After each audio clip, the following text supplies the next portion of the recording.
Acá ya está grabando. Está. A ver, quiero.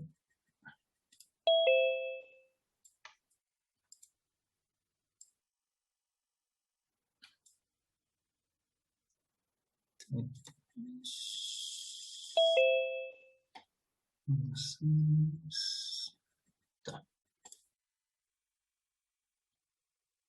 Bueno.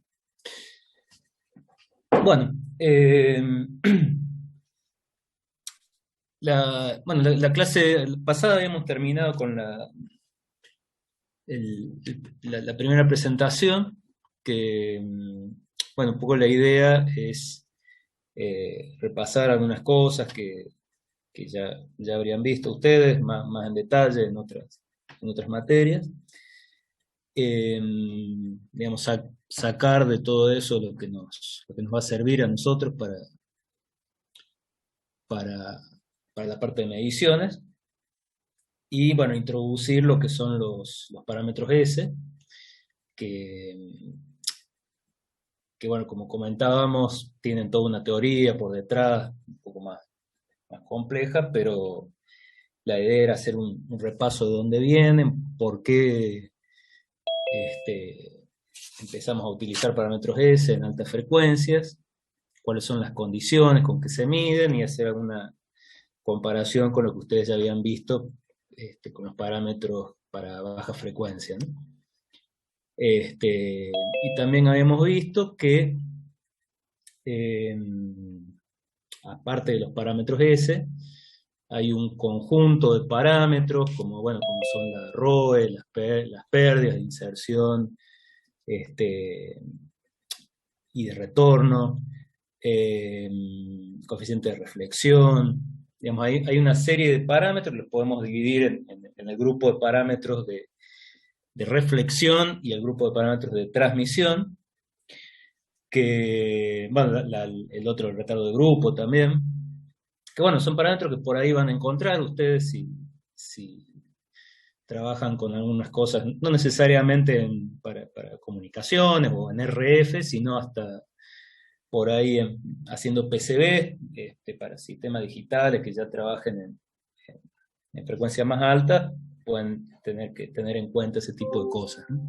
Entonces, bueno, van a empezar a encontrar esos parámetros y la idea era relacionarlos y empezar a acostumbrarnos a usarlos y a poder pasar de uno a otro, ubicarlos, habíamos visto en el abaco de Smith también, este, de vuelta, más allá de ver toda la teoría del abaco de Smith y cosas que ya han visto más en profundidad, adaptación con un estudio, con dos estudios, ese tipo de cosas. Empezar a usar más el abaco de Smith como un diagrama donde nosotros podemos ir representando distintos parámetros, ¿no? Así que bueno, también habíamos hecho un repasito ahí al final de qué significa cada familia de curvas en el abaco de Smith y algunos casos generales de cómo se comportarían unos componentes. Después en el práctico, que bueno, ya les habrá comentado, o les comentará Denis, la idea es poder llevarlo en lo posible a una posible, digamos, presencialidad muy acotada, pero bueno, tratar de postergarlo un poquito para ver si podemos llegar a tocar un poco el instrumento. Pero bueno, durante el práctico la idea es justamente tener esa base para poder directamente interpretar los resultados que nos da el analizador vectorial de redes. El analizador vectorial de redes básicamente me devuelve un abaco de Smith con curvas y yo tengo que saber en general interpretar, digamos, que me está diciendo cada punto en ese abaco y sobre todo poder identificar si tiene lógica lo que me está dando el instrumento. Porque como vamos a ver hoy, eh, puede haber casos donde si yo no tuve en cuenta algunas cosas, la curva que me dé sea errónea, ¿no? Bueno, entonces un poco la primera presentación es hacer un repaso de todo eso para ir acostumbrándonos a manejar estos parámetros, ¿no? Bueno, entonces a partir de hoy, la idea es hoy y la próxima clase ver sobre esa base, ya entrar más en los instrumentos. Bueno, acá dice instrumentos en RF, medio general, después vamos a ver en otras unidades otros instrumentos también que se usan en RF. Pero básicamente acá vamos a ver instrumentos que se usan para caracterizar componentes en alta frecuencia. Bueno, acá volviendo un poco a lo que veníamos de la clase pasada, habíamos llegado a ver, bueno, dentro de lo que es mediciones en alta frecuencia, que esto, repito por ahí, esto estaba más en el práctico, nosotros habíamos arrancado más desde esta parte. Bueno, toda esta parte era todo este repaso, que bueno, es importante, digamos, que lo tengan en claro, fíjense si tienen dudas, lo vemos. Digamos, es una parte bastante importante esto, o sea, que si bien es un repaso, tiene varios detalles. Y bueno, hoy arrancamos con los instrumentos, básicamente vamos a ver el voltímetro vectorial. Este instrumento no vamos a entrar muy en detalle en cómo usar todo el instrumento, porque bueno, es algo que hoy en día no se usaría tanto, a menos que ya lo tengan en el lugar donde vayan a hacer la medición, digamos, por ahí dando vueltas uno de estos instrumentos, y son útiles por supuesto, pero si yo tuviera que comprar un instrumento, hoy en día ya compraría un analizador vectorial de redes, que es un poco la evolución del voltímetro vectorial. Entonces, bueno, el voltímetro vectorial lo vamos a ver porque el analizador por ahí ya, digamos, como que tiene un mayor nivel de abstracción, digamos, hay muchas cosas que ya no las veo en ese instrumento, digamos, están resueltas adentro. Entonces, el voltímetro vectorial, la idea es mirar un poco más esos detalles, y ya después del analizador vectorial de redes surgen otras cosas, que están como en otra capa, ¿no? Entonces esa es un poco la idea de ver estos dos instrumentos. Bueno, entonces, volviendo un poquito a lo que veíamos en la clase pasada,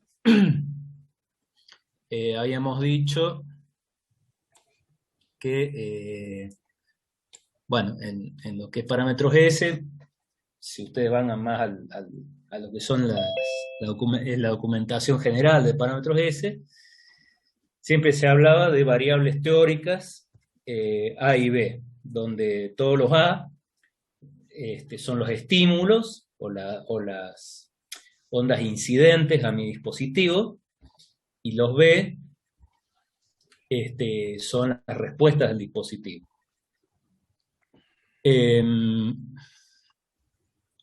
Bueno, en la práctica, esas variables teóricas A y B se obtienen mediante la medición de tensiones incidentes y reflejadas. Un detalle importante, y ya lo habíamos visto en la clase pasada, es que esas tensiones se deben medir en el mismo plano de referencia.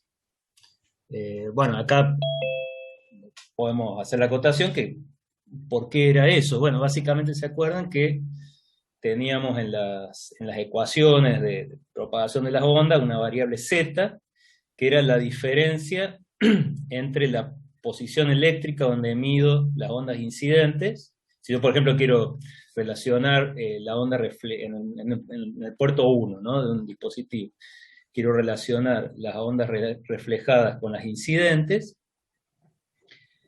yo en principio, bueno, podía medir en cualquier lugar, cualquiera de esas dos ondas, pero tenía que tener en cuenta, digamos, en todas las ecuaciones me aparecía metido un factor que tiene una distancia z, que es la distancia entre los puntos de medición.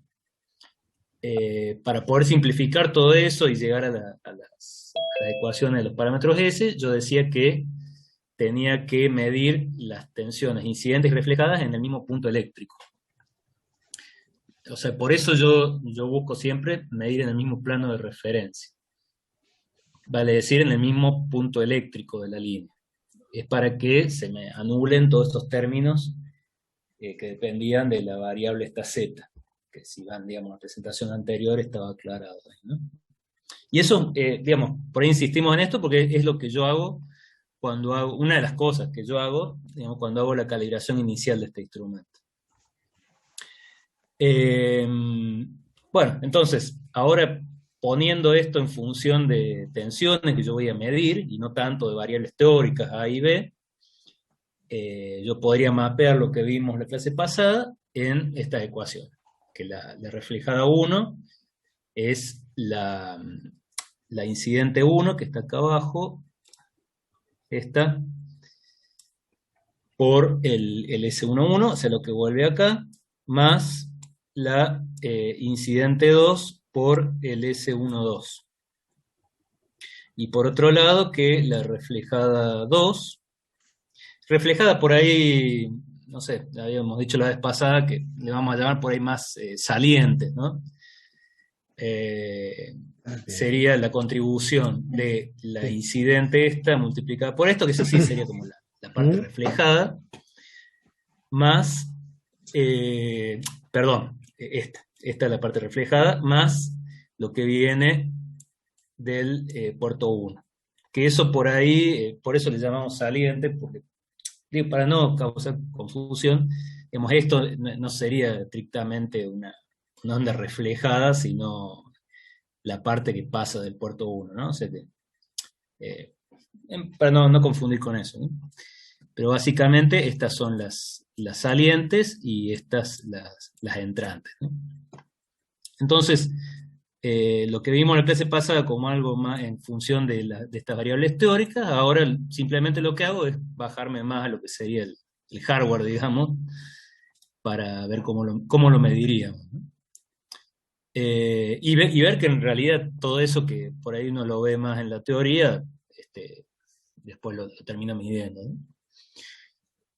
Bueno, y acá un detalle que habíamos dicho es que yo siempre el puerto que no mido, digamos, por ejemplo, si yo quiero medir acá, por ejemplo, el S11, tengo que medir, bueno, la saliente en el puerto 1 sobre la entrante en el puerto 1, con la condición de que la incidente en el puerto 2 sea igual a 0. Ahora habíamos dicho que esto por ahí implicaba dos condiciones. Por un lado, bueno, no poner ningún generador de este lado, pero por otro lado, algo más importante todavía, que es adaptar el puerto 2, que es lo que está acá. Habíamos dicho que, no sé si alguien se acuerda, digamos, esa condición de adaptar el puerto 2, ¿a qué correspondía en los parámetros de baja frecuencia? Yo acá digo, bueno, tengo que adaptar el puerto 2.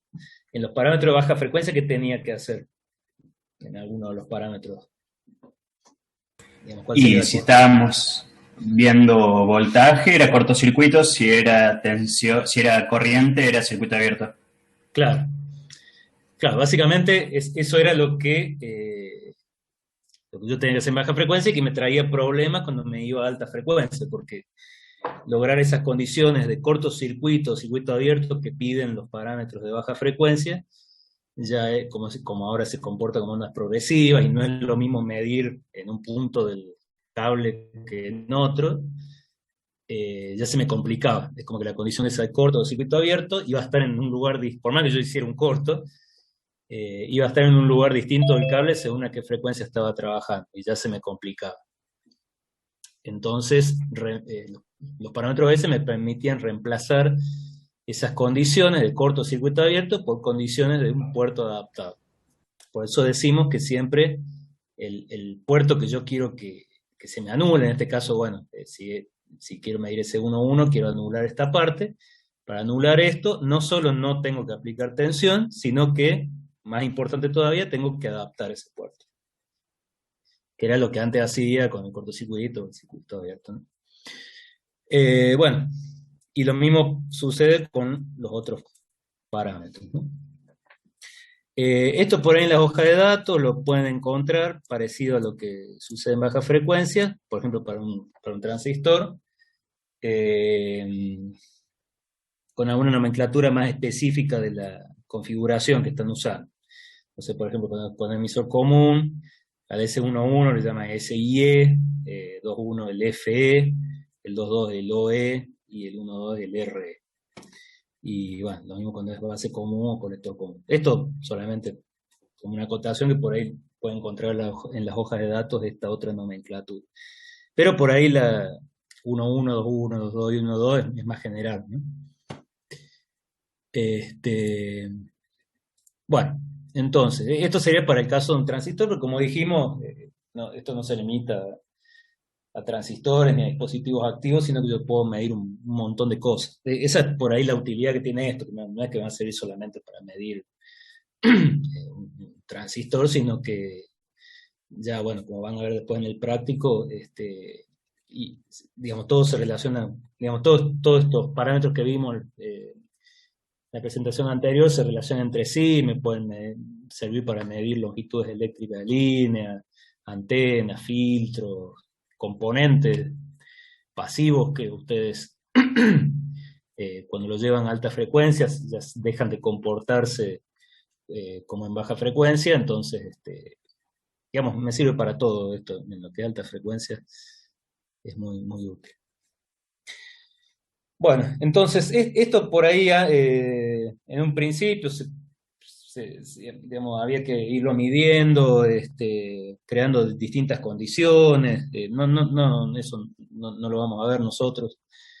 Eh, Era bastante complicado. Si bien esto en la teoría estaba todo bien, pero era, digamos, permaneció un tiempo así sin poder medirse de una forma práctica, ¿no? Por ahí el primer instrumento que posibilitó hacer estas mediciones más o menos en forma sistematizada, un poco más fácilmente, fue el voltímetro vectorial. Básicamente el voltímetro vectorial es, digamos, un voltímetro nada más que les permite, digamos, la novedad que introdujo esto, es, digamos, acá básicamente tienen bol RMS, son como cualquier voltímetro, pero por ahí la principal novedad es que le permitía medir un desfasaje entre dos puertos A y B. Entonces, por ahí a diferencia de lo que es el VNA, que ya trae todo más integrado, esto simplemente era como un voltímetro, nada más que tiene esa capacidad adicional de medir desfasaje entre dos puertos. Y bueno, la tensión, yo acá tenía como una llave directamente decir de qué puerto quería medir la tensión. Entonces, básicamente, lo que me permitía era medir, por ejemplo, la reflejada 1 con respecto al incidente 1. Entonces, a la reflejada 1 yo le llamaba B, y a la EI1 le llamaba A, y hacía la relación entre estas dos y podía obtener el coeficiente. Ahora, el tema es que, como vamos a ver ahora, lo único que hace es medir dos tensiones, ¿no es cierto? Y la relación de módulo y fase entre esas dos. Cómo yo separe esas tensiones ya es algo exterior al instrumento, ¿no? Ahora lo vamos a ver. Bueno, y esto ya lo vamos a ver ahora rápidamente, en las próximas diapositivas. Traía este kit para hacer algunas mediciones.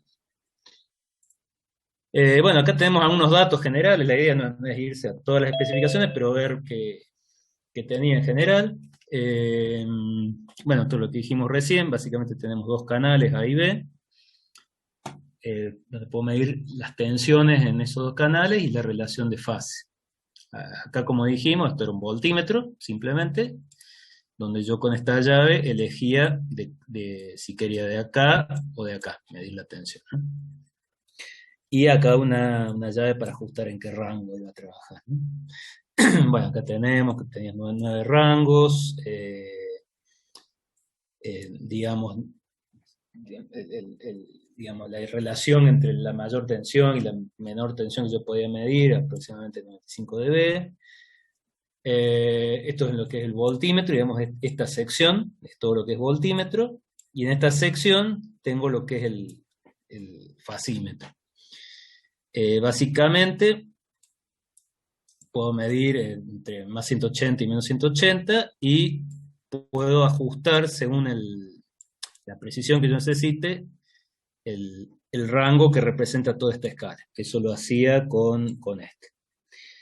Y otra cosa que yo podía hacer era poner un offset, o sea, digamos, si yo tenía, qué sé yo, 155 grados, por ahí ponerme en más o menos 180 grados, tiene muy poca sensibilidad, entonces lo que se hacía es directamente introducir un offset, que si yo, así yo me paro en 150 grados, digamos, como punto central, y lo ponía en la escala de más o menos 6 grados, que esto, bueno, no es algo específico a este instrumento, por eso lo comentamos, algo que les puede servir para otra cosa también, directamente, de hecho en FFT también lo vamos a ver, generalmente algo que se hace es decir, bueno, yo me voy a cierta zona y ahí amplío para tener una mejor precisión, ¿no? Entonces, para eso servía este ajuste de offset. Y bueno, después esto, ya ahora vamos a comentar, un poco un ajuste grueso que tenía para que el circuito interno se enganche a la frecuencia que yo estoy ingresando. Bueno, y acá tenemos las dos entradas. O sea que básicamente era eso, una sección de voltímetro, otra de fasímetro, y otra de entradas y sintonía gruesa, digamos. Bueno, esto de vuelta, la idea, como dijimos al principio, no es ver los circuitos, sino ver un poco un diagrama en bloque de cómo trabaja esto, ¿no? Bueno, básicamente tenemos 4 etapas principales. Una es la conversión a una frecuencia intermedia, que sería estas puntas que le llaman puntas muestreadoras, que como vamos a ver ahora, lo que hacen es mediante un submuestreo, digamos, muestreando por debajo de la tasa de Nyquist, obtienen una señal que es básicamente un alias de la frecuencia que yo estoy ingresando, y que tienen el efecto de bajar, digamos, esa misma frecuencia de entrada, por ejemplo la señal que yo tuviera acá, llevármela a una frecuencia mucho menor. En este caso, yo tenía un rango de frecuencias de entrada, en este caso era entre 1 MHz y 1 giga. Creo que este es un instrumento un poquito más, con más rango, creo que el que comentamos recién es hasta 100 megas. Acá tenemos un rango hasta 1 giga, y acá lo que vamos a hacer es bajar eso a bueno, según la sintonía esa gruesa que hemos visto recién, vamos a llevar distintos rangos, o distintas partes de este rango, a una frecuencia intermedia de 20 kHz, donde es mucho más fácil medir. Pero lo importante es que esto no lo hago con un mezclador analógico, sino que por ahí era de los primeros instrumentos que usaban esto, que es hacerlo mediante un submuestreo. Yo acá no estoy haciendo una digitalización, ¿no? Simplemente lo que hago es llegar a la parte de muestreo y retención, digamos, y ese muestreo hacerlo a una tasa menor a la de Nyquist. Eso sería, digamos, esta parte. Después otro circuito que incorporaba este instrumento, que por ahí fueron las cosas principales que le permitieron medir desfasaje, era el circuito de control automático de fase, que ustedes lo van a ver en aplicada 3 como lazo enganchado en fase, que sería esta parte. ¿Qué hace este circuito? Bueno, toma una muestra de la señal que entra por la punta muestreadora A, y se engancha en fase con esa señal. Si bien esto, bueno, va a estar ya en 20 kHz, pero lo que va a hacer, digamos, el efecto que va a tener esta es que me va a generar acá, a ver si puedo generar acá, esta señal de muestreo, que es la que me va a generar los pulsos de muestreo para los dos canales, el A y el B, va a estar en fase con los cruces por cero de la señal A.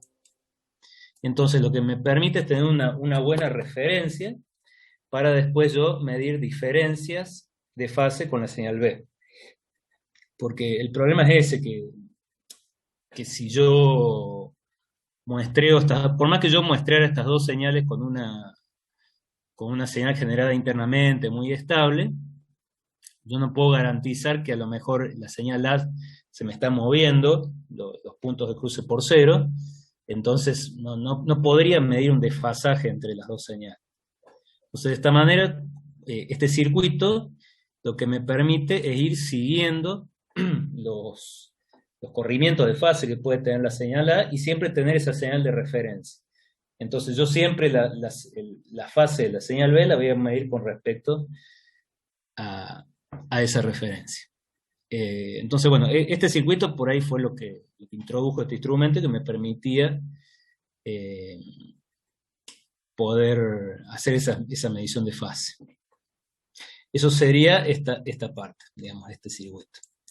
Y después, bueno, el voltímetro, que, bueno, perdón, acá tenemos, bueno, unos filtros de un ancho, digamos, filtro pasabanda de 1 kHz de ancho de banda, centrados en 20 kHz, para separar mi señal de frecuencia intermedia. Acá tenía una salida, esto por ahí en placas modernas también suelen tener siempre antes de hacerle más procesamiento, dar alguna salida en esa frecuencia intermedia que me podría servir, por ejemplo, para ir a un osciloscopio y ver qué señal tengo ahí, ¿no?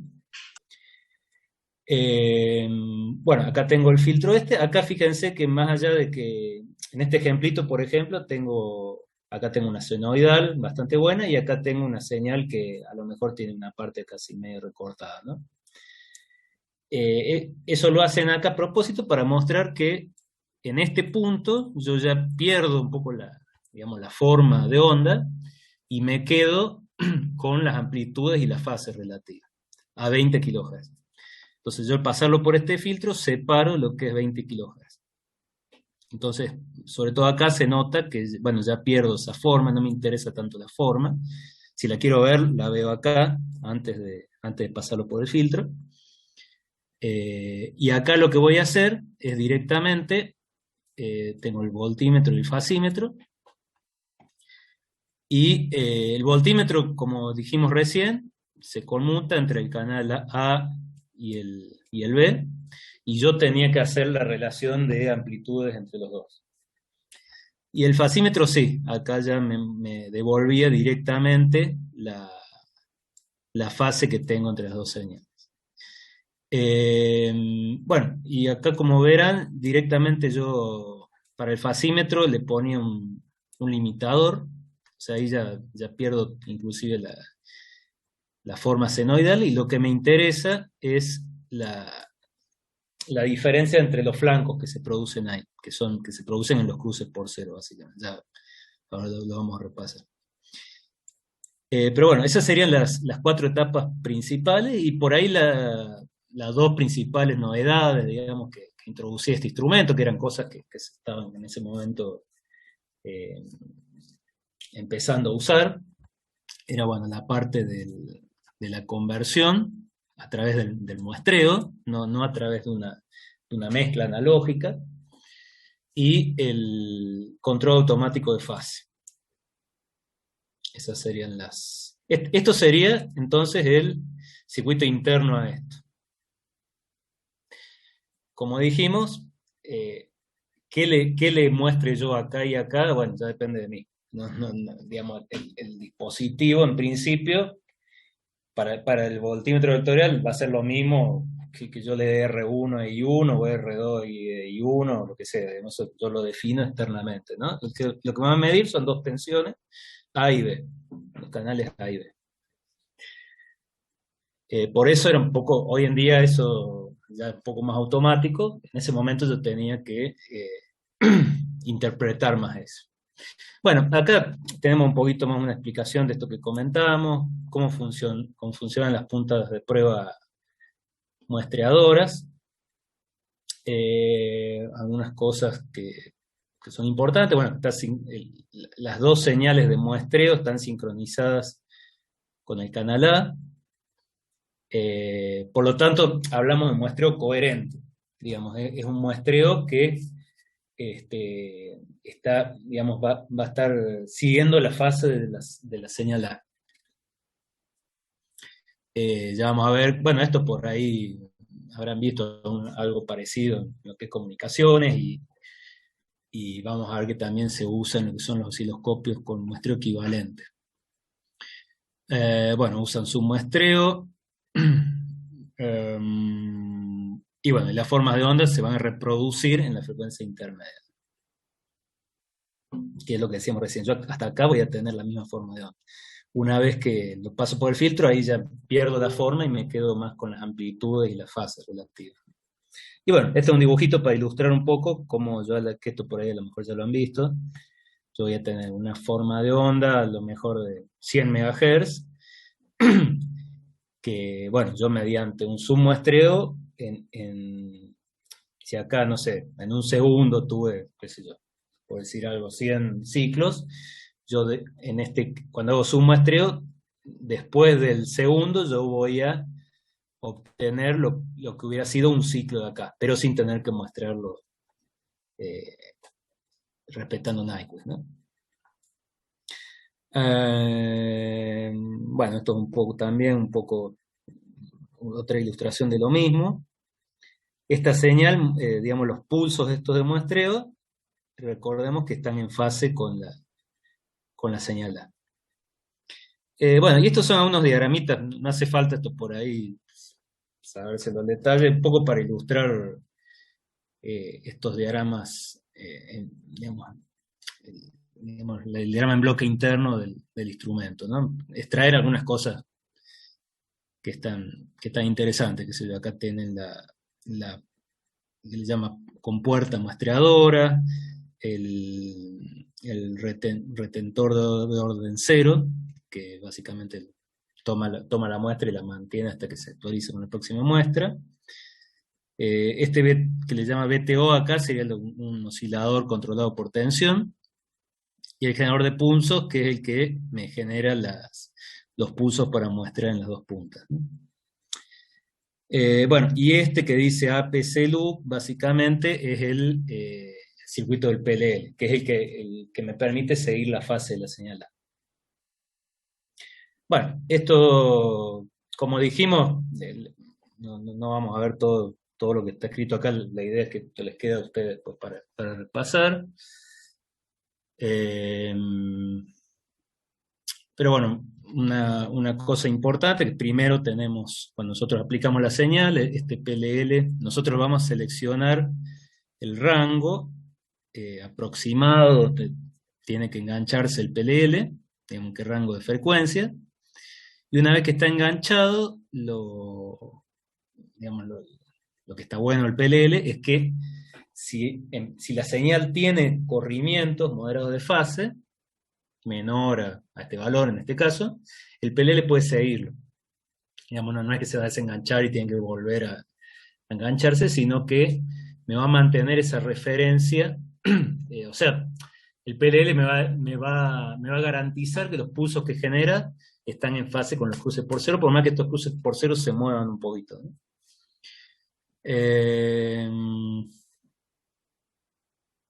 Bueno, estos por eso son unos detalles. El loop, digamos, tengo un limitador, básicamente, que produce, no sé si estaba acá.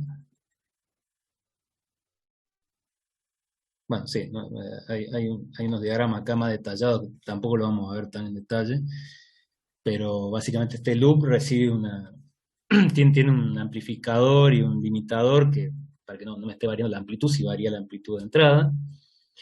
Bueno, estos son unos detalles. Primero se genera una rampa para que se enganche más rápido y después ya se queda siguiendo algunas pequeñas variaciones que pueda tener. Bueno, y cuando está enganchado se va a cumplir esto, ¿no? Que es la condición para que acá se genere una condición intermedia, una frecuencia intermedia, que es que la frecuencia de la señal menos n veces la frecuencia del VCO. El VCO, acuérdense que es la salida de este, o sea que fíjense que acá los pulsos de sampleo van a estar de 0,98 a 2 MHz, más o menos en ese rango. Entonces, fíjense que acá estoy mostrando señales de 1 giga con pulsos a 2 megas, ahí se nota que estoy submuestreando, ¿no? Entonces, la condición, por supuesto que la condición esta se va a dar para un n mayor a 1.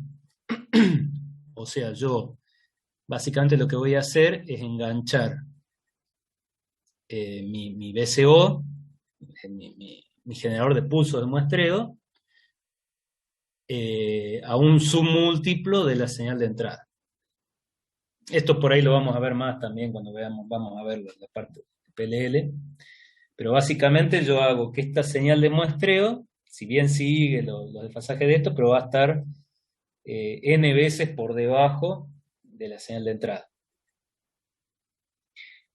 Bueno, eso tiene todos unos circuitos que en ese momento eran todos analógicos, pero eso está acá.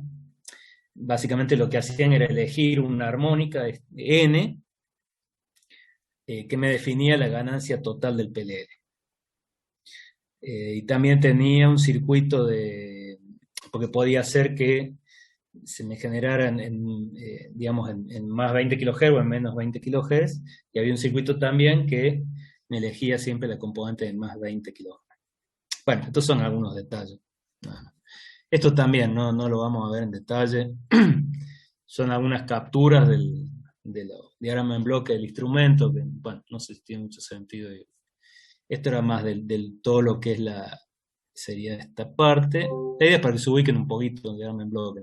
Sería esta parte y todo esto. Este diagrama en bloque que está acá.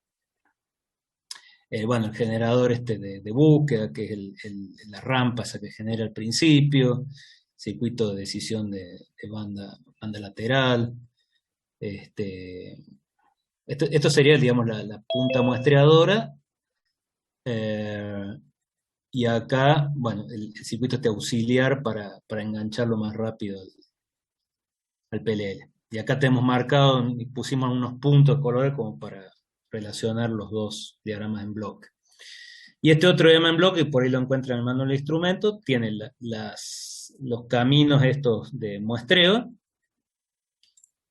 este y este para el canal B y este para el canal A, y acá toda la parte del PLL. Un poquito más en detalle, ¿no? Comparador de fase que se va fijando. Lo que tiene es un generador de referencia que anda, a ver si lo tengo acá, un generador de 20 kHz de referencia, y lo que va haciendo, va comparando la fase de esta señal, que ya está bajada a 20 kHz, con la fase de y eso es lo que le termina produciendo una tensión que va a ser proporcional a esa diferencia de fase. Que es un poco lo que está acá. Este es el circuito de búsqueda, que sería un poco esto que está acá. Este es el oscilador, y este es el que genera los pulsos de muestreo. Bueno, este es el amplificador limitador que decía por acá arriba, este de acá. Esto, de vuelta, ¿no? La idea no es irse al detalle, pero interpretar un poquito algunos diagramas en bloque que tiene el instrumento y ver dónde está cada cosa esta que comentaba. Bueno, la idea era ir un poco por etapas, ¿no? Tenemos la parte del muestreo, que es lo que está acá. Después la parte del control automático de fase, que es lo que está más explicado acá. Y después, bueno, la parte del voltímetro y el fasímetro, que es lo que estaría... Bueno, esto ya es un poco más conocido. Vengo de los dos filtros de 1 kHz, que están centrados en 20 kHz, y tengo, bueno, para el voltímetro directamente toma la muestra de algunos dos canales, tiene un atenuador ahí para ajustar el rango y lo mide. Y para la parte de fase tenemos bueno, el amplificador y limitador, que dijimos que directamente me generaban ondas de este tipo, con flancos. Después acá, bueno, tengo el control que yo podía, ¿se acuerdan? Aplicarle un offset para llevarlo, digamos, al rango de más o menos 6 grados, tener la mejor precisión. Y acá directamente lo que tengo es un biestable que se dispara uno de sus estados desde el canal A y el otro estado por el canal B. Entonces básicamente me va a generar acá digamos, va a ser como un PWM, digamos, me va a generar un ancho de pulso acá proporcional a la diferencia de fase entre el canal A y el B. Bueno, esto en definitiva me termina regulando cuánto pasa, digamos, de una fuente de corriente constante, perdón, acá, y eso es lo que va terminar midiendo el instrumento en la parte de fase. Bueno, eso sería un poco para hacer un repaso de cuál, digamos, cómo logra hacer estas mediciones de este instrumento. Bueno, no sé si tienen una consulta sobre esto. Esto, como les digo, la idea es que ustedes tengan más o menos en claro este diagrama en bloques y que por ahí sepan comentar en qué consisten las etapas, cómo logran medir la fase en general, el voltímetro, que bueno, no mide la relación directamente, sino que hay que medir una cosa o la otra, un poquito, bueno, tener en claro estas formas de onda, por qué se producen así, cómo logra medir fase, qué son estas puntas muestreadoras, cómo logra frecuencia intermedia, estos detalles por ahí que son las cosas importantes del instrumento, ¿no? Y que por ahí, bueno, todo esto fue a parar también a instrumentos más modernos, ¿no? Digamos, todo lo que se fue probando con estos instrumentos se fue adoptando después para...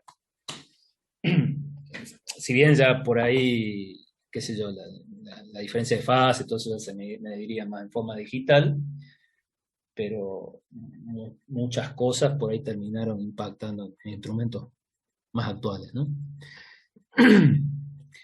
Bueno, ahora yendo un poquito cómo yo uso este instrumento, que esto por ahí, como les decía, si van a un lugar donde tuviera un instrumento de esto y quieren usarlo, está bueno tener más o menos una idea general, ¿no? Bueno, básicamente hay dos formas principales. Una es usando este kit de accesorios que traía. Bueno, acá vemos, hay un videíto en el YouTube que les muestra un poco cómo es la medición. Básicamente yo en ese kit tengo, bueno, un divisor de potencia, como vemos acá, que es este que tienen acá.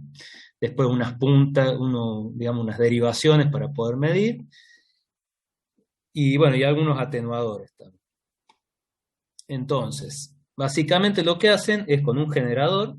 Acá vemos que el generador, digamos, se aplica en forma externa. Yo con un generador, como vemos acá,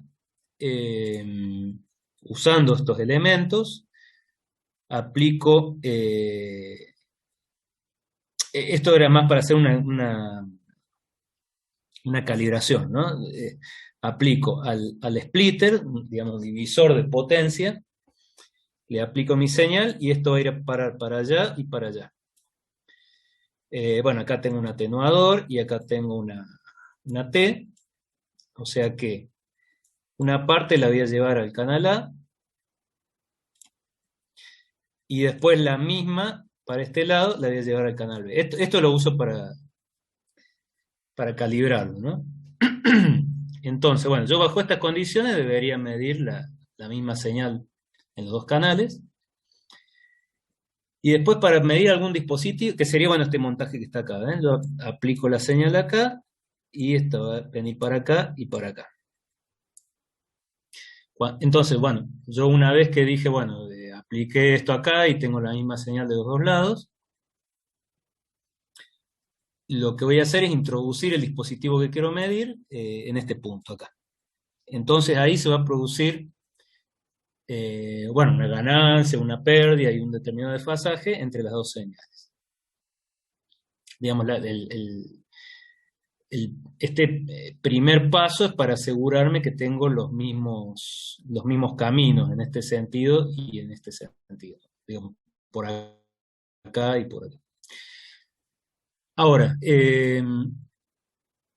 yo acá tendría no sé, ¿ustedes ven alguna forma de que yo pueda medir ondas reflejadas, por ejemplo? O sea, yo acá, o dicho de otra manera, ¿por qué podría medir solamente ondas transmitidas, digamos, acá, como tenemos en este, medir, pongámosle el S21 y el S12? ¿Por qué yo no podría medir el S11 y el S22, por ejemplo? No sé si a alguien por ahí se le ocurre.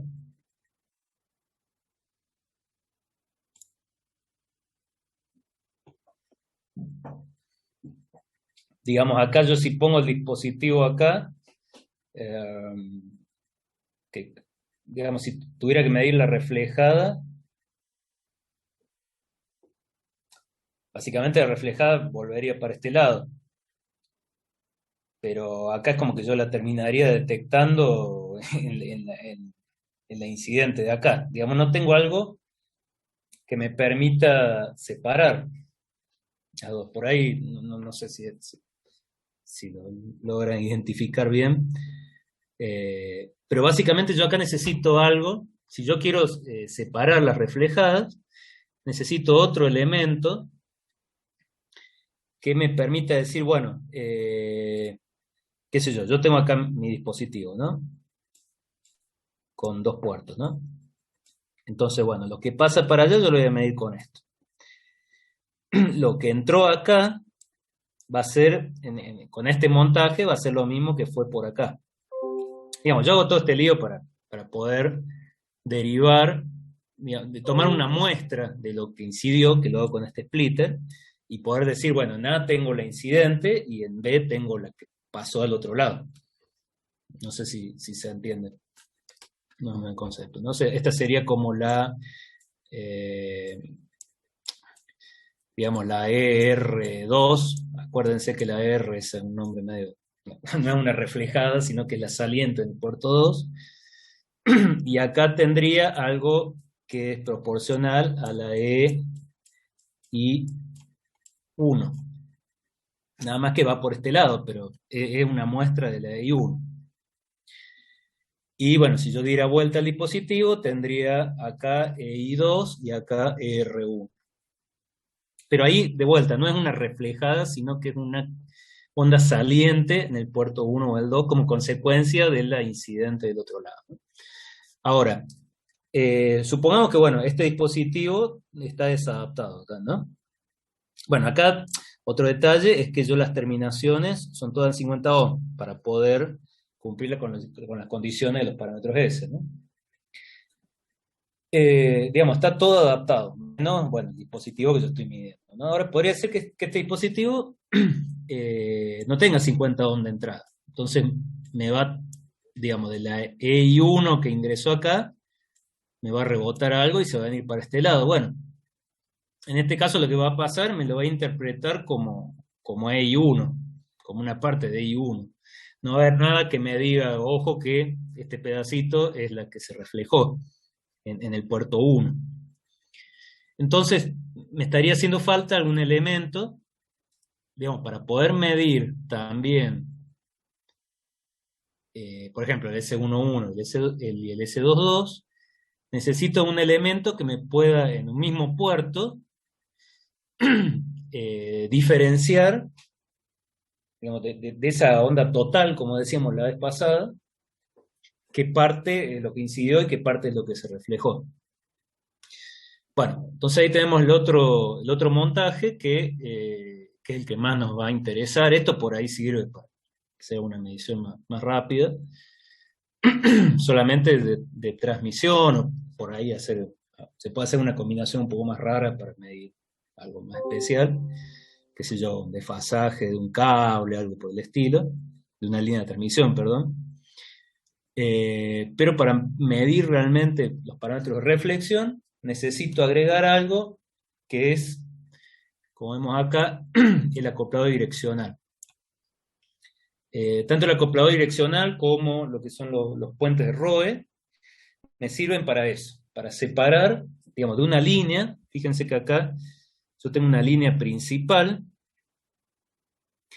y yo tengo dos puertos que le llamamos secundarios que me van a capturar, ya lo vamos a ver ahora en un par de dibujitos más, me va a capturar qué parte de lo que viaja por ahí es incidente y qué parte es la reflejada, ¿no? Lo voy a tener, como que voy a tomar en un puerto nada más que la parte incidente y en otro puerto nada más que la parte reflejada. Bueno, entonces este montaje es un poco distinto a este, ya necesito estos acopladores direccionales. Acá vemos un poco cómo es el montaje físicamente. Esto es lo mismo que esto. Entonces vamos a tener los dos acopladores direccionales, o digamos, arrancamos por el generador de señal, ¿no? Que bueno, en este caso el armatoste pero hoy en día sería un generador de RF común. Esto ingresa al primer acoplador direccional. Vamos a limpiar un poco acá. Esto ingresa acá al primer acoplado direccional. Digamos, como que vendría por acá hacia el primer acoplado direccional, que es este. Acá tengo un bloquecito que es para, por ejemplo, para medir un transistor. Esto es muy usado, digamos, para este lado, bloquea la continua y deja pasar la RF, y hacia acá bloquea el RF y deja pasar la continua para polarizar el transistor que yo conecte acá, ¿no? Son, digamos, bloquecitos para polarización.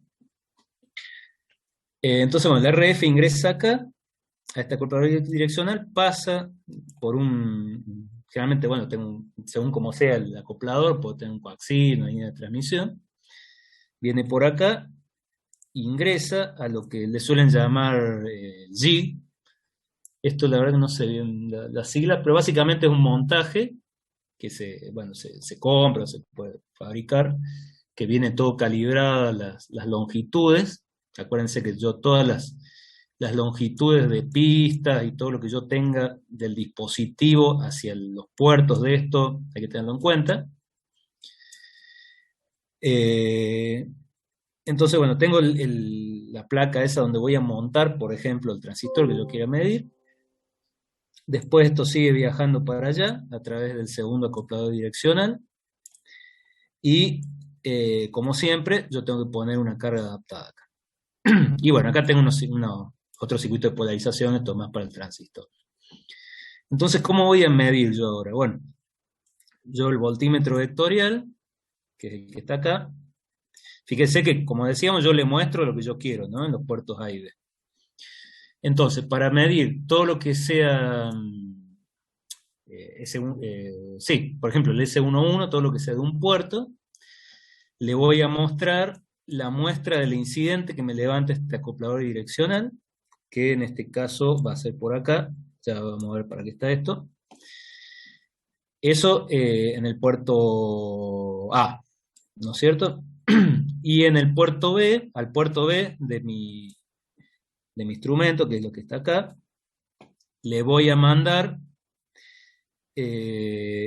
bueno, acá en esta foto justo muestra la medición de transmisión, pero le mandaría en ese caso lo que sale por el otro puerto de la acoplador direccional. Digamos, acá voy a tener todo lo que sea incidente y acá voy a tener todo lo que sea reflejada. Entonces, ahí sí, yo con ese elemento voy a poder medir, por ejemplo, el S11, donde la R1 y la EI1 me la van a separar, digamos, a las dos ondas esas, las dos ondas progresivas me las va a separar este acoplado direccional.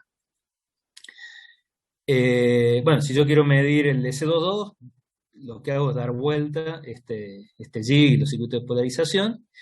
Y en este caso, por ejemplo, acá en la foto esta está mostrando una medición de transmisión, el S21, por ejemplo. Si yo agarro, levanto esto acá y lo conecto del otro lado, en el puerto del acoplador que me toma la muestra de la onda que va en aquel sentido, como está acá, voy a estar midiendo el S21. ¿No es cierto? Y bueno, lo mismo si quiero el 1,2, doy vuelta el transistor. Entonces, bueno, este sería el montaje mínimo que yo necesitaría para, ¿cómo se llama? Para medir lo que es reflexión y transmisión. Ahora, nosotros dijimos que tenía que medir siempre en el mismo plano de referencia. Entonces, fíjense que acá, yo si no hiciera nada, bueno, acá me va a medir algo, pero va a estar, digamos, el camino que va a tener que seguir el incidente va a ser este, mientras que la reflejada va a tener que ir hasta allá. Digamos, para medir la reflejada tengo que ir hasta allá, vuelve y ahí recién va a salir hacia el instrumento. Entonces, para garantizar de que, como dice acá, los canales A y B van a estar en el mismo plano de referencia, yo lo que hago es, hago un paso inicial donde ajusto los caminos de la incidente y de la reflejada. Básicamente lo que tengo que hacer, le agrego un tramo de línea acá para demorar más la incidente, ¿no es cierto? Bueno, para hacer eso, yo lo que hago es usar unos estándares de calibración, básicamente para todo lo que es reflejada, uso una sección en corto, que sería algo como esto. Básicamente lo que hacen es garantizar que acá en el puerto yo tengo un corto.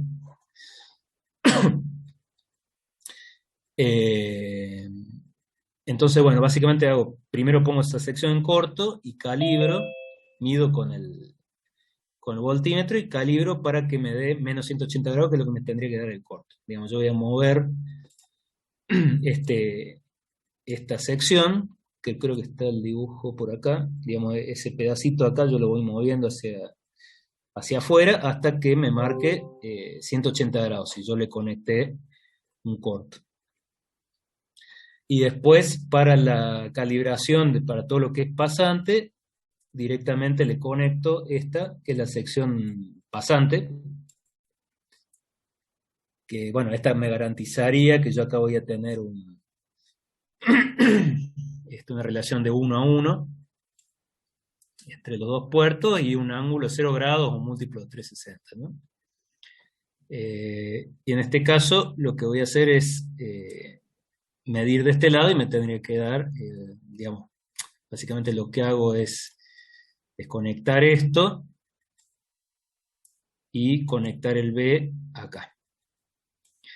Entonces ahí me tendría que dar eso, y si no me da eso, yo podría mover acá. Digamos, esto no lo toco más, ya lo calibré, si no me descalibraría lo que hice por un puerto. Y corro acá hasta tener esta lectura. Bueno, ese sería entonces el procedimiento para calibrar, para decir que, bueno, recorren la misma longitud las dos ondas y estoy en el mismo plano de referencia. Después pongo lo que yo quiera medir y bueno, ya, digamos, todo las diferencias de fase o de amplitud que me muestre el instrumento deberían ser exclusivamente provenientes del dispositivo que estoy midiendo. Bueno, acá tenemos una foto de cómo sería un acoplador direccional. Tenemos acá el primario, se le llama el primario, que es por donde viaja la onda incidente y reflejada. juntas, y como muestra acá, en este puerto levanto una muestra nada más que de la reflejada, y en este puerto levanto una muestra nada más que de la... Perdón, en esta nada más que la incidente, por ejemplo. Bueno, esto en realidad es bidireccional, ¿no? Pero, este, levanto muestras de incidente y reflejada. Bueno, bueno, este instrumento no vamos a ver mucho más, porque como les decía, por ahí lo que uno usaría más hoy en día sería el software de red, más para como una introducción al VNA, ¿no? No sé hasta acá si tienen una consulta, algo que quieran preguntar. Bueno, vamos a pasar entonces al analizador vectorial de red. Este, como dijimos, sería un poco la evolución del voltímetro vectorial.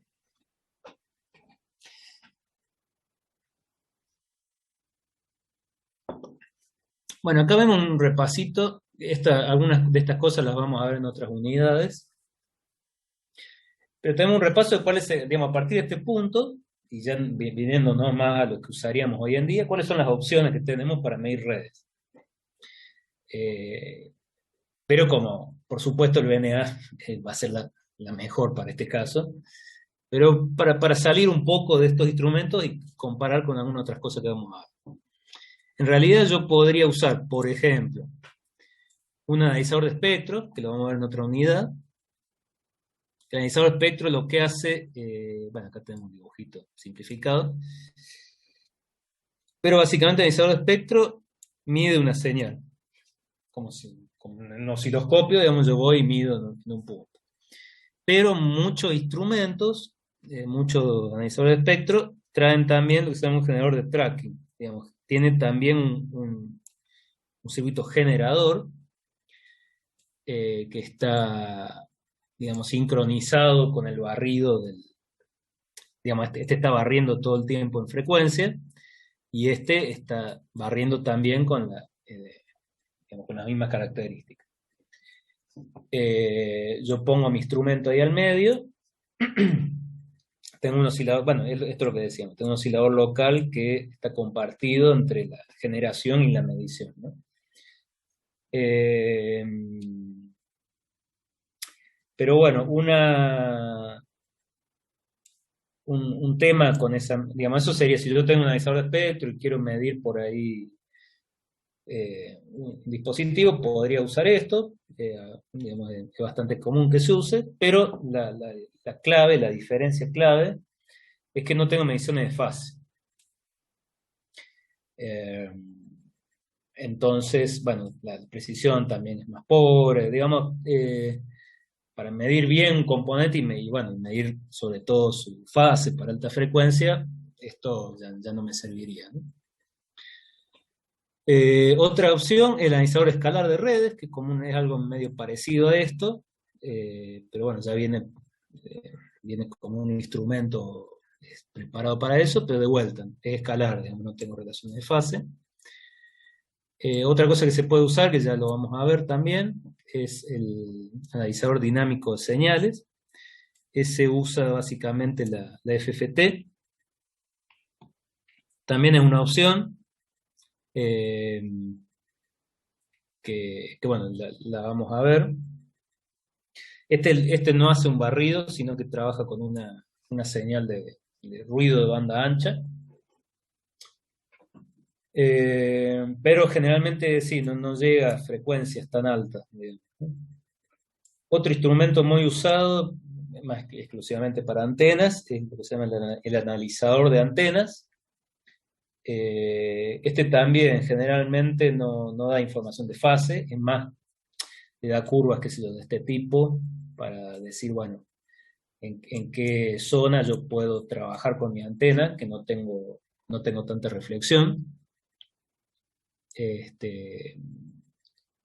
Bueno, hay unos instrumentos muy conocidos, una marca de MFJ, que bueno, pero bueno, es para antenas, ¿no es cierto? En la antena muchas veces no me interesa tanto la información de fase, entonces sería una opción, ¿no?, de más bajo costo. No no tan bajos, pero con respecto al...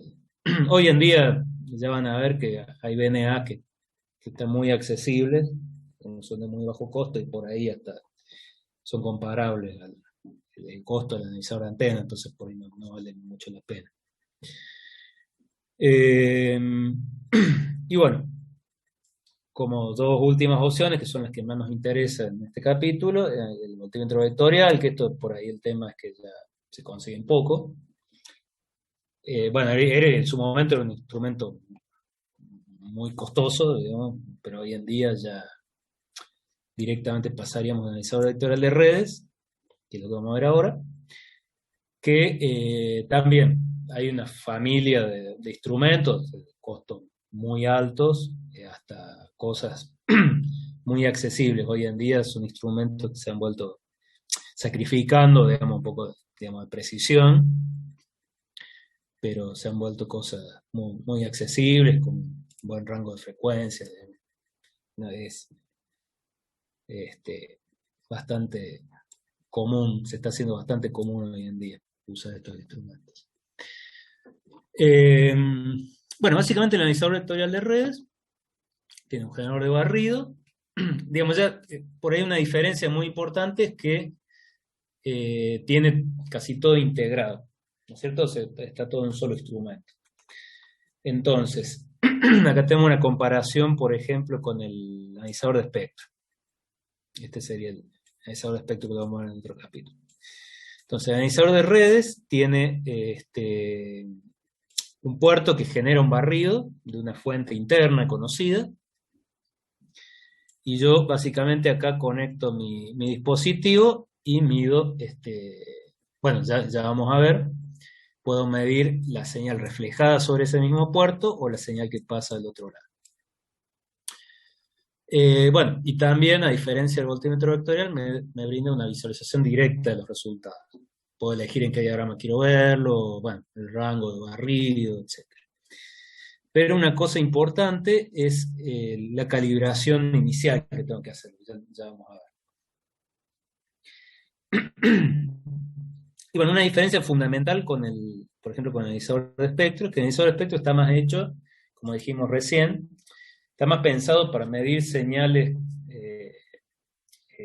desconocidas, digamos, en una placa yo tengo un determinado punto, quiero saber qué señal hay.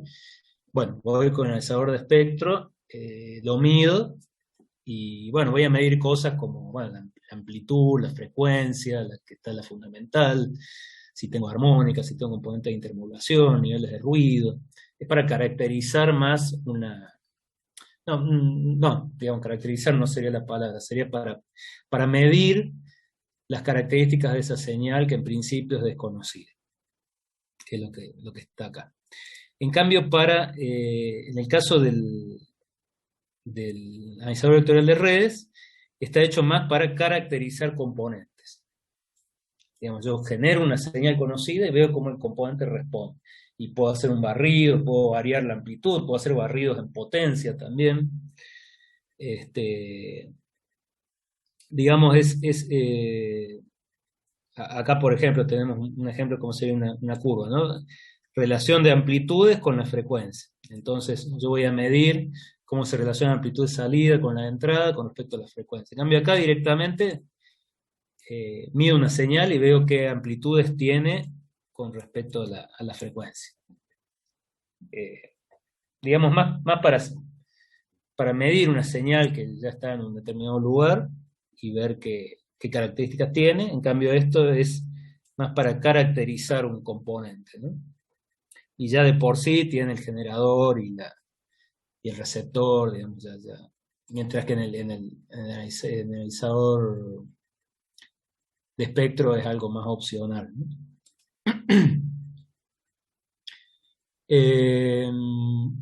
Bueno, entonces, el diagrama en bloque general del VNA involucra 4 secciones principales. Fíjense que acá ya tengo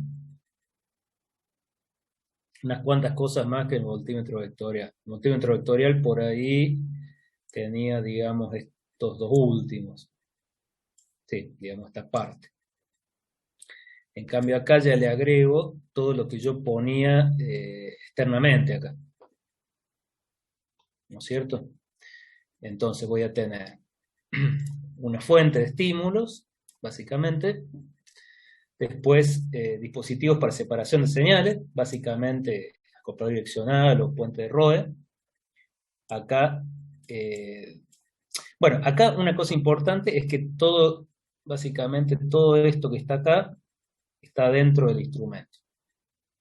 Y lo único que me quedaría fuera sería digamos, acá voy a tener dos puertos.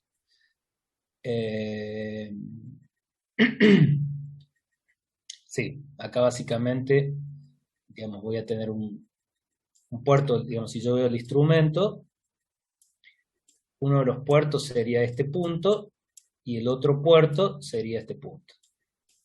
Entonces, digamos, si yo miro el instrumento, es como que toda esta parte que está acá es lo que está dentro del instrumento y acá afuera me queda nada más que el ducto, ¿no es cierto? Bueno, entonces, adentro del instrumento está la fuente de estímulos, los dispositivos de separación de señales. Básicamente acá lo que voy a hacer es de esta que está generando el propio instrumento. Voy a tomar una muestra del incidente, con un splitter, por ejemplo, ya lo vamos a ver, y una muestra de la que volvió del dispositivo. Esto lo voy a hacer con un dispositivo de separación de señales. Voy a tener atenuadores acá también atenuadores. Después otro bloque es la parte de mezcla, que eso ya lo tenía un poco el voltímetro, y toda la parte de, bueno, interfaz de usuario, la generación de la curva, qué sé yo, display, digamos, la parte más para visualización y manejo del instrumento. Bueno, entonces ahora vamos a ir brevemente por estas cuatro secciones y ver un poco cómo se implementan, ¿no? Bueno, lo que es fuente de señal, básicamente, bueno, provee un estímulo calibrado al sistema, es un bien conocido. Podemos barrer en frecuencia o en potencia. Si bien el de potencia por ahí es un poco más raro, pero me serviría, por ejemplo, para ver si en algún punto, si se acuerdan, cuando veíamos distorsión alineal, bueno, digamos, esa distorsión se va a producir a partir de cierto valor de potencia. Voy a empezar a ver que se pueden generar cierto contenido armónico, por ejemplo, ¿no? Entonces, para eso me serviría un barrido de potencia. Por ahí lo más común es que sea un barrido de frecuencia, ¿no? Ver cómo responde el dispositivo con la frecuencia. Bueno, y actualmente por ahí en los primeros VNA también venía como algo, digamos, había que ponerlo aparte, pero hoy en día ya lo trae interno. Eso sería el primer bloque, esto. Después, los dispositivos para separación de señales, que sería más que nada esta parte, que es lo que me permite separar incidente y reflejada. Bueno, y también tomar alguna muestra. Entonces, básicamente son dos tipos de dispositivos. Uno, lo que son los divisores o splitters, que, bueno, son no direccionales, suelen ser de banda ancha, y la característica es que generalmente, como acá lo que se busca es que tenga la misma impedancia de los tres puertos, y en cada uno de estos dos puertos de salida debe tener la mitad de la potencia que en la entrada, ¿no?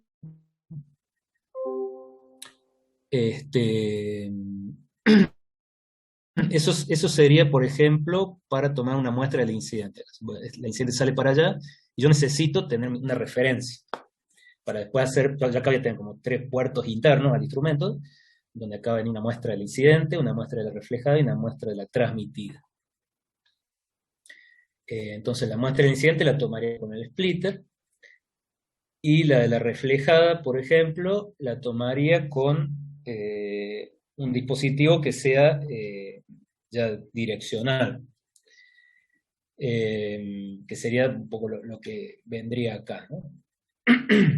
Entonces eso puede ser un acoplador direccional, que es un poco lo que habíamos visto acá, pero es algo que que estaría en este caso interno al instrumento, donde, bueno, algunas características son que, sobre todo, que se usan más que nada en frecuencias altas, porque esto trabaja mediante un acoplamiento electromagnético entre el primario y un lazo secundario, ¿no?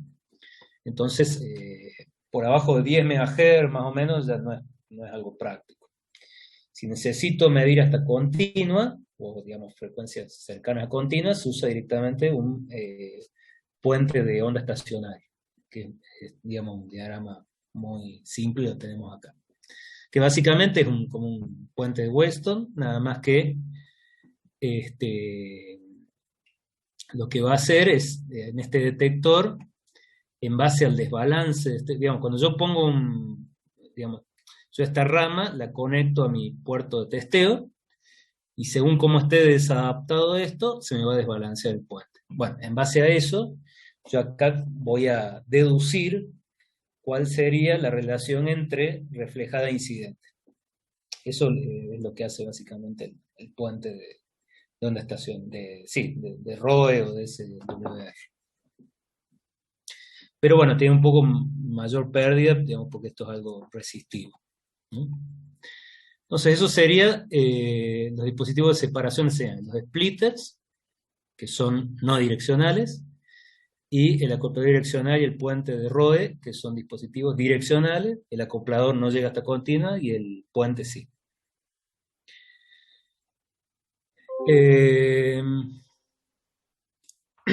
Bueno, a ver, vamos a terminar con estos bloques y ya dejamos los errores para la semana que viene. Bueno, una cosa importante que la vamos a ver después en la calibración es la directividad de ese acoplado direccional. La directividad es un parámetro que me dice básicamente si yo en un puerto, pongámosle, no sé, en este puerto, yo tengo que ser sensible nada más que a la incidente. En realidad, un poquito se me va a meter de la reflejada. Entonces, la relación entre lo que... Bueno, en este caso está al revés. Por ejemplo, en el puerto que estoy midiendo reflejada, yo quiero ser sensible nada más que a la reflejada, pero un poquito se me acopla de la incidente. Entonces, la relación entre lo que se me acopla no deseado y lo que se acopla deseado sería la directividad. La relación entre estas dos, básicamente. Que bueno, acá lo pone también lo relaciona con otros parámetros que ya lo vamos a ver en el capítulo de potencia en RF, que son la aislación, que es directamente la relación no entre estas dos que se acoplan, sino entre la del primario y la que se obtiene acá, que eso, bueno, por ahí no lo vamos a ver tanto ahora, menos el acoplamiento, digamos, deseado, menos la pérdida en el brazo principal. Esto por ahí no hace falta que lo tengan tan presente, sino que es la relación básicamente entre digamos, la fuga de este rojo y la deseada. ¿Por qué es importante? Porque estas son, tanto la deseada como la fuga, son magnitudes vectoriales. Entonces, a medida que yo vaya barriendo en frecuencia, si se fijan acá, en un momento, por ejemplo, en el momento en que esa fuga se me suma en contrafase con la deseada,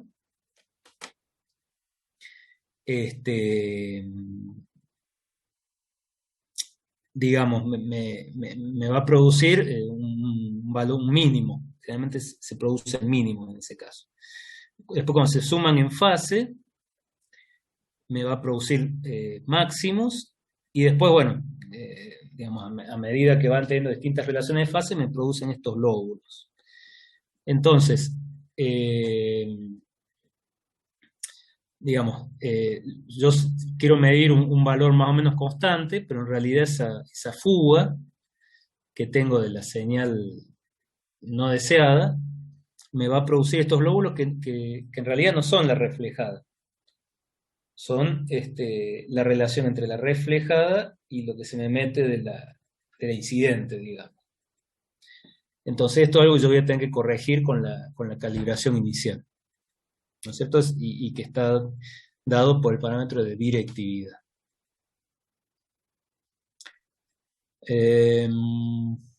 Bueno, acá habla de pérdida de retorno también, que se acuerdan que era menos 20 por logaritmo del módulo del 1. Bueno, y para finalizar con un poco la parte de los bloques, bueno, esto era siempre dentro de lo que es la separación de señales. Después tenemos el bloque amarillo que es el receptor, que es un poco lo que hacía digamos, en esta parte, donde tenemos básicamente dos opciones. Una es un receptor sintonizado. Fíjense que acá ya tengo que, digamos, a medida que voy haciendo el barrido, digamos, tengo un oscilador local que siempre me va a capturar una componente ref. Esto lo vamos a ver más en detalle después en el analizador de espectros, pero siempre acá tengo una frecuencia intermedia, y la frecuencia intermedia siempre va a ser el oscilador local más o menos la RF, según sea super heteroíno. Básicamente un receptor sintonizado. Esa sería una opción para este bloque, que es por ahí la más usada. Básicamente yo traslado todas las características de la señal a una frecuencia interna. El que da la mejor sensitividad, me permite medir fase, bueno, y otras características, por ejemplo, rechaza armónica, espuria, pues yo tengo un filtro bien angosto acá, ¿no? Y la otra opción, que básicamente me produciría un analizador de redes escalar, sería rectificar, que es un poco lo que hace, lo que termina haciendo el analizador de espectro después. Por eso no tengo información de fase. Si yo rectifico, es algo más de banda ancha, digamos, no hago una mezcla y un filtrado pasabanda, sino que directamente el RF la rectifico, ¿no? Bueno, ahí el problema es que voy a tener un piso de ruido más alto, y bueno, voy a tener algunas componentes acá, o sea, voy a tener todas las componentes juntas. En cambio acá voy a poder ir separando componente por componente, y además bajo mucho el piso de ruido, digamos, al tener ese filtro pasabanda, ¿no? Bueno, a ver. Bueno, vamos a terminar en todo caso en esta. Vamos a explicar un poquito brevemente los dos montajes, y ya para la semana que viene vamos a dejar la parte de calibración. Bueno, acá esto por ahí, en todo caso, para la clase que viene, lo repasamos un poco, pero básicamente tengo, este es un VNA típico, digamos, ya tiene unos años, pero por ahí sería un ejemplo de los VNA de mayor costo, donde vemos, en este caso tenemos 4 puertos, uno que es el que inyecta señal, y después, ya vamos a ver, tenemos 3 puertos acá que le llamamos referencia, A y B. Entonces tenemos dos montajes por ahí básicos. Uno son los de transmisión y reflexión. Uno es el de transmisión y reflexión, perdón, donde tenemos internamente, bueno, la fuente, digamos, dentro de este instrumento tengo, perdón, digamos, en transmisión y reflexión yo no tendría esta parte de acá abajo. Digamos, esto no lo tengo. Entonces, básicamente yo inyecto con la fuente, acá, bueno, tengo el splitter, un atenuador, el acoplado direccional interno, inyecto una señal a mi dispositivo. Internamente, eso, acá voy a medir la que vuelve, de manera reflejada. Con el splitter voy a generar mi señal de referencia interna, y en el puerto B, que sería este, voy a conectar la salida de mi dispositivo, y voy a medir la transmitida. Digamos, esto sería usando solamente el VNA, que es este instrumento de acá arriba. ¿Cuál es el tema acá? Bueno, que yo digamos, me va a medir, como tengo dos puertos, siempre me va a medir el puerto 1 contra puerto 2, y si yo quiero medir, inyectar señal, por ejemplo, si quiero medir el S12 o el S22, lo que voy a tener que hacer es dar vuelta a mi dispositivo manualmente y decir, bueno, acá en el 1 en realidad ahora va a ser el 2, digamos, ¿no es cierto? Y acá va a ser el 1. Y poner una etiqueta, bueno, eso depende del instrumento, interpretar eso yo. El segundo montaje, que es un poco más para hacer mediciones automáticas, mayor velocidad, es con otro elemento, que es un dispositivo de conmutación, que sería lo que está acá, que básicamente lo que hace es decirle a va haciendo como una secuencia, digamos, yo en ese caso le voy a conectar acá el dispositivo, y le va a ir diciendo, digamos, va a ir switchando las señales internamente, y le va a ir diciendo a por dónde está entrando la señal y por dónde está saliendo. Entonces solo me va a ir generando las mediciones del 1.1, el 1.2, el 2.1 y el 2.2. Por ahí yo lo que les dejaría, si quieren ver para la clase que viene, y alguien de ustedes por ahí me lo comenta, es considerando esto como por dónde viajarían las señales incidentes y reflejadas, si mido el 1.2, el 2.1, el 1.1 y el 2.2, por ahí para ver si se entiende un poco cómo se utiliza este elemento. Esta es una medición, como le digo, que nosotros casi no lo vamos a usar. Esto se adquiere como un accesorio, que por ahí nosotros casi no lo usamos, sino que lo vamos a hacer más de esta manera. Pero bueno, para ver si se entiende el concepto, para la clase que viene, por ahí vamos a preguntar un poquito, a ver, o que interpreten uno con respecto al otro, ¿no? ¿Cómo sería?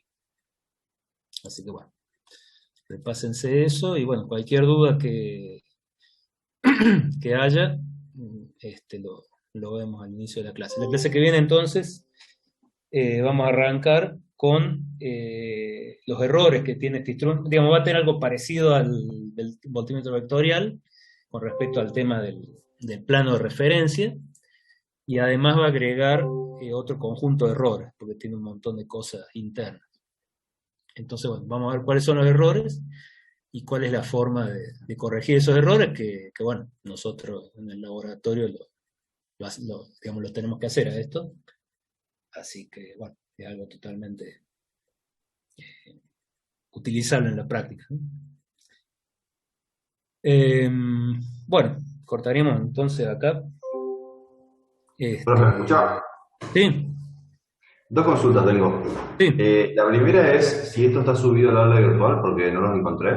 Creo que no está activada la sección todavía, ya ahora la voy a activar. Claro. Mañana creo que ya ahora no creo. Sí, Pero por ahí mañana sí. sí ya se las estoy activando, y todos los años por ahí alguna cosita le encontramos, un error o le agregamos una Claro. cosita. Por ahí estaría Entonces, bueno si sí. puede ser antes de la clase, entonces lo podemos descargar y ir haciendo anotaciones sobre el PDF. Bueno, sí, yo ahora, mañana yo creo que ya se lo estoy. Activarle la sección nada más para que se vea. Claro. Pero sí, sí, La va a estar segunda correcto. es, Sí. la semana que viene hay mesa de examen. ¿Te va a dar clases? Vaya, el lunes no fue la semana pasada, no sé cómo No, es no, hoy fue lunes la semana pasada, es martes el que es día de examen, la semana que viene. Así que está. Bueno, más allá de eso, en la presencialidad generalmente no damos clases. Ahora, si ustedes tienen posibilidad, por ahí damos, porque así ya no se nos corre tanto. Si no, después entre los feriados y todo, siempre llegamos muy jugados a fin de año. Entonces, si ustedes no tienen problema, más allá de esto que es el martes, pero vamos a tratar de dar. Si ustedes me dicen, bueno, por tal motivo no podemos, qué sé yo, la mitad del curso no puede, bueno, no damos, pero ahora, así a distancia, tratamos de dar lo mismo para poder ir avanzando, ¿no? Pero bueno, Buenísimo. cualquier cosa Ya pasado, vamos. se habla, no hay drama. No sé, pregúntenle mañana a Denny, no sé cómo hará la semana que viene, por ahí, para el martes, ¿no? Ah, claro que es martes. Perfecto, profe. Nos vemos Perfecto. entonces. Bueno, nos estamos viendo. Gracias por el aguante. Cualquier cosa, Dale. repásenlo y la semana que viene arrancamos acá haciendo un repasito de esta parte. Nos vemos, profe, buenas noches. Gracias, profe, hasta luego. Listo, nos vemos. Tengan buena semana.